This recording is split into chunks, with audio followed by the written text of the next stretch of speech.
गर्भ में संतान हो तो मुक्त केशों से मत सोइए।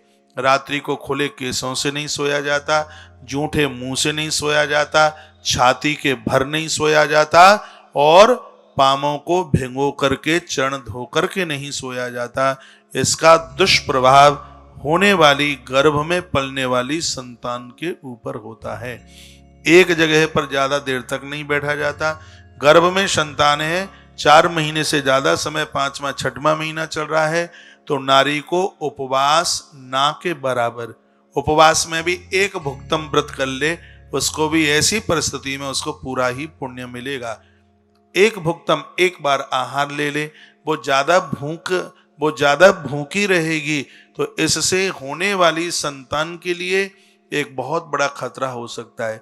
इन दिनों में ज्यादा तेल मसाला ना ले, चुड़पुड़ा ना खावे, बाजार का ना खावे, तला हुआ ना खावे, इस बात का ध्यान रखे। ज्यादा गरिष्ठ ना खावे।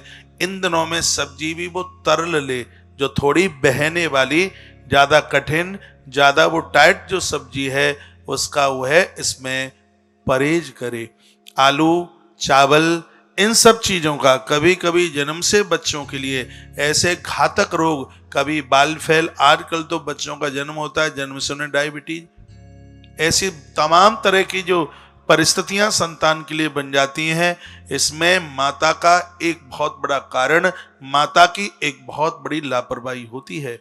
इसलिए गर्भ में जब संतान है तो इन संपूर्ण बातों को एक विशेष रूप से ध्यान में दिया जावे। हमने गर्भाधान संस्कार में 16 संस्कार हमने कौन से ग्रंथ के माध्यम से बात कही थी, कौन सी थी वो स्मृति, हाँ मुझे ध्यान में आ गया है, याज्ञवल्क संहिता में इन 16 संस्कारों के ऊपर बहुत विस्तार किया था। ये पिछले साल मई में कथा चली थी 2020 में, मुझे आज भी ध्यान है।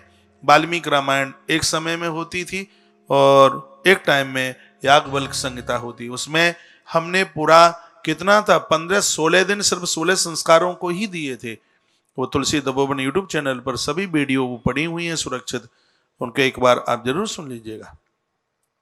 तो मैं निवेदन करना चाहूंगा कि जो 5 दोष हैं उनमें सबसे पहला है बेटी ही बेटियों का। बेटियां बहुत शुभ हैं, लेकिन वंश वृद्धि के लिए, परिवार के लिए बेटे का भी होना बहुत ज्यादा जरूरी है, ऐसा हरिवंश पुराण में लिखा है।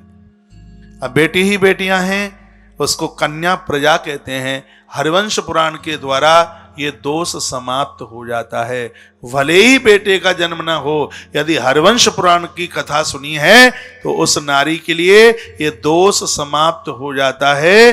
इस ग्रंथ से उसके पुरखे तृप्त हो जाते हैं। इसमें वर्णन है जिन परिवारों में पुत्र नहीं है, बेटियां ही हैं, उस परिवार ने हरिवंश पुराण की कथा सुनी है, उनके पुरखों का पिंडदान तर्पण स्वयं भगवान नारायण अपने हाथों से करते हैं, ऐसा प्रमाण इस ग्रंथ में दिया है।